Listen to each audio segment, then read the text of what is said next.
Welcome to another episode of the Data Insights podcast. I'm Arya, founder of Datawise, an AI copilot designed to supercharge data intelligence. We are helping data teams cut asset discovery time by 90%. In this episode of the Data Insights podcast, I'm excited to welcome Divyanshi Paliwal, Senior Product Manager at Lumen Technologies. Divyanshi has an impressive background in launching AI ML SaaS platforms, driving impactful product helping startups to scale their solutions. We'll dive into her journey, insights on building successful products, and thoughts on how tools like Datawise can transform data teams. Welcome, Divyanshi. Hi, Arya. Thank you. Divyanshi, can you share your journey into product management and how you chose this career path? Yeah, my journey into product management has not been as linear as some others might have had. I started my career straight out of bachelor's as a software engineer, and then I got into strategy consulting, which is it was a completely different avenue for me. From strategy consulting, I transitioned into product management, and specifically, I have been more in terms of technical product management, in a sense that I handle most of the products that have a lot of technical aspect to it, especially around data or AI ML, and not straight out strategic product management, which some people would expect a strategic consultant to do. I see. In that sense, like, how has your experience working across different industries, from consulting and you said tech specifically, right? So, how has, that approach shaped your, approach to product management? One thing that I find interesting about my journey in particular is that I've worked in tech, but not in a tech industry at all.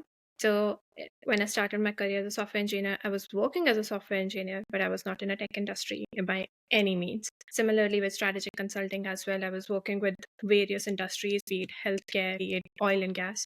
And then right now, Lumen is a telecom. It's a telco. So they are not in any sense you would call it tech companies, but I've seen the impact that tech has outside of tech industries. And you pick anything, you pick retail, you pick finance, telcos, oil and gas, renewable energy. Everywhere there is some sort of data, there is some sort of tech that you would need to even deliver your products, whether they're physical products or softwares. You would always need some tech built in. And I think that is where I not realize, but I just think the importance of having a technical background and how you can actually make sure that you're bringing in advanced and newest technologies into your products in the industries that they still have a long roadmap or still have a long journey to meet where tech industries or tech companies are. Interesting. So, I know you have launched some high revenue products, right? So, what are some key insights you gained from driving a high revenue product launch? It Before launch, I think even to get to an idea or conception of a product, I always think that you have to identify product idea that you have, is it actually solving a customer pain point? That is the major chunk, and that is what will drive your revenue. That will always drive your market reach. And that is what I've seen a lot of companies fail, not companies, but a lot of projects or products fail to do, is if you do not have that strategic market fit, if you do not have that strategic need in the market, you might assume that they do, but you have to verify that there is a need for your product. If there is a need of your product, revenue will automatically flow in. In fact, when I was working for a few startups before as a product manager, that was the main concern. We started off with our assumptions, but then once you identify whether your assumptions are actually what the customers need, it's a whole different ballgame altogether. The revenue only flows in if you're solving a pain point, not yours, but the customers. So that's the key to any, that's like somebody called product management 101, right? That's the key that you have to start off with. Identify what your problem is, and is that the problem of a lot of others Right. that you're solving. Amazing. So, talking about startups, right? So, I'm sure you've worked with a ton of startups. So, how do you balance building for scalability while ensuring the platform remains user friendly? That's a tough thing to balance. If you account for it's actually it differs, depends on the company that you are at. If you're working for if you're at a startup, and if you're at an enterprise level company, so you'll have a different level of resources available. At a startup, it's really challenging to manage user friendliness as well as scalability, and also giving the number of features for your product to attract customers. There's always a trade-off that you have to manage. A lot of times what I've seen is usability in terms of user friendliness takes a backstage, and you would think of scalability only later when your product has seen some traction. So most of the time it's all about what features you're launching. Are they solving the customer? Are they addressing what your pain points were? And then you think about, okay, I have these many customers, now I have to scale it. It's always, in my opinion, a great idea to develop, and it's more on the technical side of things, right? It's always a great idea to think about how you're going to scale it in future, right? If going to use, let's just assume, if you're using APIs, for example, if they are my APIs that I'm creating, what is the architecture based on? How those APIs are going to interact with each other? Are they using, what sort of architecture is it? And I'm just basing it on like very, very foundational thing. Monolithic architecture, there's microservices architecture. You have to think about the scalability of your APIs. Can APIs also handle that much of a load if you're launching a new product? So in that sense, you have to think about, it starts at the core. That's why in a startup, it's really important on what people are involved in designing the architecture of your product, the technical architecture of your product. It's easier for me to build a monolithic architecture and just put in everything together and release it out, and going to a microservices architecture, which is a little complicated Mhm. than monolithic is, right? Any good technical architect would focus on scalability first. Not necessarily they have to scale it today, but in future, when you have to, you'll have to always think about, am I using the right technologies that can help me scale? Am I using the right architecture design that can help me scale in future? It should always be modular enough that you can decouple them anytime you want, and also bring them together anytime you want, so that your product, your features can not your product can take the load of your increase in user base. So in terms of like coming back to a question, user friendliness a lot of times takes a backseat in these things, because when I'm launching my first product, I definitely want it depends on the product as well. If my product is, suppose is if it's social media, I would focus on user friendliness and scalability rather than the number of features at that time. If I'm talking about only MVP, and if I'm an enterprise customer, I'm just releasing a B2B product, my user friendliness will take a backseat almost a lot of times. You look at any enterprise product, it's not that easy to navigate unless somebody tells you where the buttons are, what these things do. So that is where the things are. It depends on who your target audience is and how much education you can provide them. Some things have to be intuitive. A social media platform has to always be intuitive. That is where your user friendliness will always take precedence. And because it's social media, you'll think about scalability. Your users are going to be not in thousands, but in millions, even when you're starting off. And it'll soon, at least in this day, where everyone is on Instagram, Snapchat, you name it, YouTube, any new social media platform. So there was this platform that came in, I just can't remember the name of it. It saw a huge influx of customers on, I think, within a week of its launch. And obviously customers died after it, but you have to have that scalability. You have to plan for that scalability if you're designing a product that is automatically going to reach a lot of customers. So it depends on the type of product that you're thinking of. Like you worked with AI and ML, startups and previously as well in your experience. So how do you see AI ML evolving in the SaaS space, especially for data-driven products? For data driven products, I think AI ML is, for me, I think every product in future is going to be data driven. That's the crux of it. Everything, even today, is all about data. It just depends on what kind of data you have. The larger the amount of data you capture, you'll need to have some sort of an algorithm in place to look at it, to not manage it, but get insights out of it. That is where ML plays a larger role. Even not ML, you'll have to have something to get insights out of it. It's all about data today, and future is all about data, especially at the surge of what we are seeing today with AI. Everywhere you have agent force AI to do your work. You have chat GPT taking over now, Claude, Perplexity, Grok. Everywhere you have AI to help, from teaching to your companies. Students today are being told about AI and what their thought standards. So you can just imagine AI being a part of your life, just like how a part of your life today we learn about it. I think 10 years down the line, it's just going to be, it's there. It's a part of our life. There is nothing more. Especially for, that's why I think data driven products, we call it data driven products right now. I think in future, it's just going to be products. Every product is going to be data driven. There is no question about it. AI or ML is something that we have to think about. It's going to be, I feel like they go hand in hand. There is no, and SaaS, I mean, just think about it. You talked about AI, ML in SaaS product space specifically. There, if a company like telecom, and I'm talking about all the big names that we have in telecom, they all have their, I'll say, infrastructure as a service, if not software. So everything is being sold as a service. And if everything is a service, there is going to be some sort of AI, ML back to it to help them drive these services. Cannot just go without, it can, you cannot sell anything without as a service without you backing it up with that kind of an infrastructure and that kind of a technology.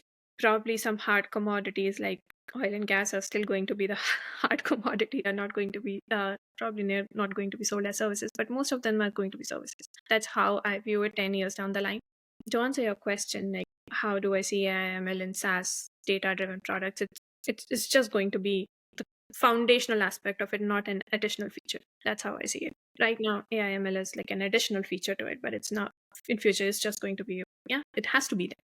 It's just a foundational thing. Got it. Got it. Thanks for that insight. So now, like talking about Datawise, expanding to what we just talked about. So as you know, Datawise aims to simplify data discovery and governance. So what role do you think data intelligence platforms like Datawise can play in helping data teams make better decisions? A platform like Datawise is, I feel, could enhance not just data teams. I would speak for a larger organization in itself. I think it has potential to not just help data teams, but to help other teams who rely on data driven decision making as well. Data teams right now either manage data or help you analyze the data that is already existing. And then a decision maker would come in and make those decisions.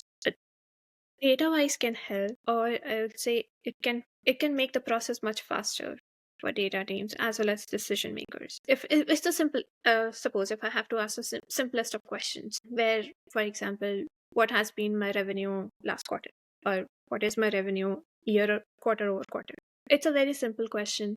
I think Datawise, I should not have to go to a data analyst to ask this question. If it's a much more complicated thing, that is where data analyst or a business analyst or a data scientist might come in and help me understand how the user is behaving throughout my product. That's another aspect of it. But how Datawise can help a data scientist or a data analyst or a business analyst in analyzing those complex things is, instead of them sitting and creating reports and coding everything, Datawise can simplify it in a lot of ways. I, as a data scientist or a business analyst, can go into Datawise, make my query, and ask Datawise to give me results. Or I can ask Datawise to generate a simple query, and then I can bundle those queries and do my analysis and create a report.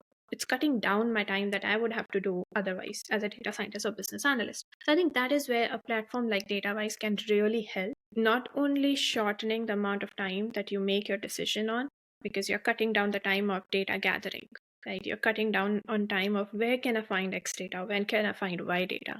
You have everything in front of you. It's just like a query away. That is cutting down your time. A decision that I was making in a month, I can probably make it in a week, because now I can get reports in one day instead of waiting for it for 2 weeks. So that is where I see the potential of a platform, Datawise. Yeah. Thanks so much, and thanks for that wonderful shout out. Plus, we aim to do that. We aim to reduce time, cut down the time basically by 90% for data teams. So that's what we're trying to build here. Awesome. Thank you. So from your experience as a product manager specifically, what pain points do you experience when trying to collaborate across teams on data related projects? Specifically, I'll take an example. Specifically, if I have to, any product that you're launching, you would need product analytics behind it to understand, okay, I've launched this product, I based it on my user pain points, but are users actually using the features that I thought they needed? How they are reacting to it? What is their behavior around it? There's so many ways that I can do it, right? But it takes time for somebody to build that whole pipeline of collecting user behavior, then translating it into actionable insights. A platform like Datawise can connect with, for example, Snowflake, can connect with Adobe Analytics. And I, as a product manager, don't have to necessarily wait for somebody to create a Power BI dashboard for me or a Tableau dashboard for me. I can go into Datawise and ask some questions. If simplest of questions, like how many visits did I see in past 1 month on my dashboard, for example, how many people are using logging in to the portal, for another example. These are the kind of things that I know every company is anyways tracking in one way or the other, and these are very basic metrics. If you're launching a product, even if it's B2B or consumer related, any product, you're tracking these particular matrices. I can go into Datawise and ask these questions myself instead of waiting for somebody to create a dashboard for me or let me know, hey, this is where you can go and this is what I have built. So that is also, I want to bring in another aspect. It's just not time. It's also the amount of money that you're spending on another platforms and spending on a specific business analyst to do this work. So it's not that I will be doing every query. I would still need a business analyst, but bringing in everything, this whole data intelligence and data analytics things into one platform, that what Datawise is doing, also eliminates my dependency on multiple other things for reporting specifically. So it just reduces the time and investment both for me as a product manager. Awesome. Awesome. Thanks for that insights. Now talking about product management, how do you foster collaboration between data teams, engineering teams, UI, UX, and all those things to kind of drive successful products? Collaboration is always the toughest challenge because every team has their own agenda, in a sense that UX would want things certain way because they are the advocate of user experience. Engineering would always want to reduce tech debts. Data teams will have their own agenda in that sense. So when you're thinking of collaboration, you have to make sure that everyone is focused on one single problem. That is, we have to deliver the best experience to customers. That is the major chunk of it. That should always be the major focus of it. The problem at hand is what you need to solve whenever you're fostering collaboration between multiple teams, rather than focusing on what the individual teams' agenda. So that is how I try to focus things, is solve the problem at hand, solve for a customer pain point, or solve any collaborative issues or any bugs, defects. Your collaboration should always be focused on, okay, this is the problem, how do we solve it, and come up with creative ways to solve it, whether it's coming from UX, engineering, data teams, sales, operations. It doesn't matter. It should just be a collaborative solution and phase it up, in a sense that right now, for example, let's just take a customer has a problem with logging in. Let's just say that. How would I solve this? If I would think of, okay, these are the challenges that customer is facing, whether it's usability related, whether it's engineering related, whatever it is, I would solve that first, and then I would enhance meeting the agenda of each team. If data team has a specific, agenda that, hey, we need insights, we need you to plug into our pipeline so that data can flow to us and we can analyze where the customer drop off is, and we can analyze further. This is their agenda. They want data to be successful. This is an important thing. It's not something that you would just ignore it, right? But if it also matter how time critical your decision is. If it is impacting a lot of customers, you would just think of, okay, solve this problem, phase it out, and then think about, okay, phase 1, phase 2, phase 3, phase 4, and then solve all the collaborators agenda and all the collaborators pain points. So that is how I would go about it. Others might have their own others might just be like, okay, let's solve everything together and then ship it out. It just depends on product manager to product manager and how they take their collaborations. Interesting. How do you see the role of product managers evolving as AI tools become more advanced? And have you seen some misconceptions about AI/ML, especially in product? I wouldn't say misconception, but I think there's a worry that goes around, and it's just not product management. I think everyone is worried that AI will take your jobs and AI will replace you. Can replace certain aspect of product management. It can replace certain aspect of software engineering, data analytics. Obviously, it will, but it doesn't mean that it takes away the jobs. It just means that you have to adjust to AI. You have to learn how to use it. You have to be at the top of it and not let it be on the top of you. It's just about that. Specifically for product management, I think every product manager, especially who is even remotely working on a product that is tech related, I think at least 70% of them are, you have to learn how you can include AI in your product to enhance it. I just feel that any product that doesn't have even it doesn't have to be a big, Gen AI feature in your product for you to call it integrated AI into this. It can be very basic. It can just be a classification algorithm, which is ML. You just have to think how I can make my product successful by including even the basics of machine learning. You don't have to include NLP or computer vision. You don't have to go to that far.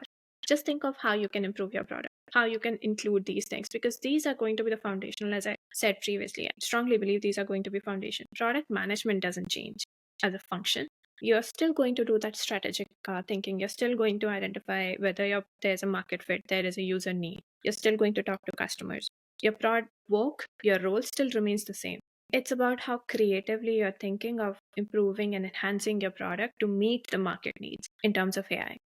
And AI is one thing. I mean, any outdated product will phase out eventually. So you just have to keep on improving and be with the trends. It's AI today, it might be something else tomorrow. But you just have to be in lockstep with the trends that are there. Interesting. Thanks for those insights. And then finally, like, what advice would you give to aspiring product managers looking into breaking into tech, let's say, or specifically into, let's say, AI-driven products from your experience?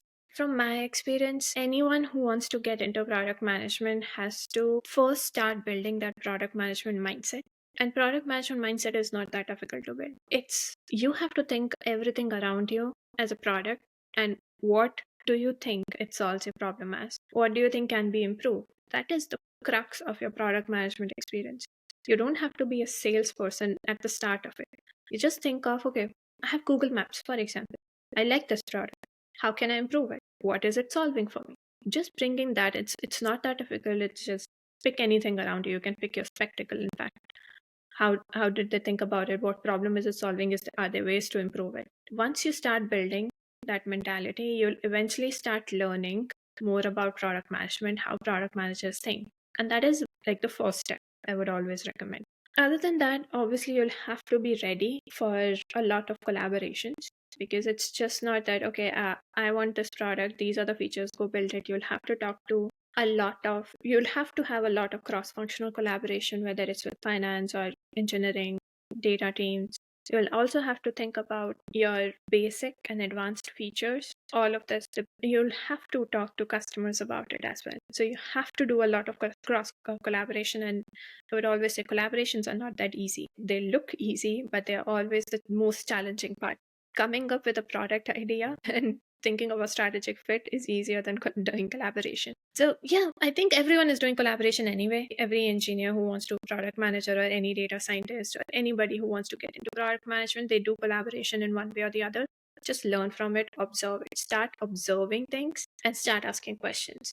The more you do, the more you learn about different skills that a product manager needs. Mm-hmm. So that would be my advice. Awesome. Great. Thank you so much, Divyanshi, for your time and amazing insights. And thank you, everyone, for tuning in. Yeah. Thank you. Cheers. Bye.